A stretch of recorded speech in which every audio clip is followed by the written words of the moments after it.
تنحروا على منصب على السلاح اللي حملتوه، احنا مش حاملين سلاح.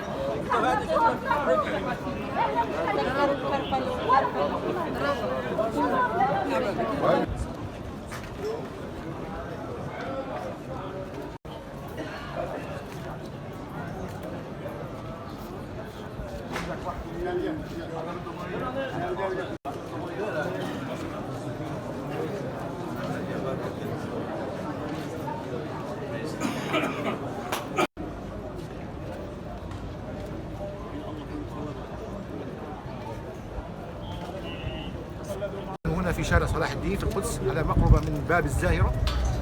هذا عشرات ومئات المصلين هنا ممنوعين حتى من الوصول الى باب السور، وممنوعين من الوصول الى المسجد لاقامه صلاه الجمعه. هذه لاول مره حقيقه تحصل ان تمنع اقامه صلاه الجمعه.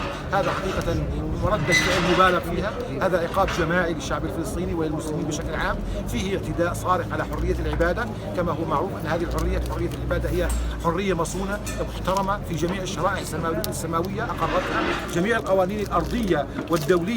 قانون الإنساني العام هو أيضا يقر هذه الحرية للعبادة، فبالتالي منع المسلمين من الوصول إلى أماكن عبادتهم وإقامة شعائرهم وصلواتهم في الحقيقة تعدي صارخ على مفهوم العبادة وحرية العبادة، انتهاك بكل الأعراف والقيم الدينية والإنسانية والأخلاقية. وبالتالي هذا بحجة الأمن وبحجة يعني ردة الفعل لهذه العملية. فبالتالي أنا أعتقد أن هذا أمر مبالغ فيه، ردة فعل عنيفة، تحميل للشعب والمواطن البريء الأعزل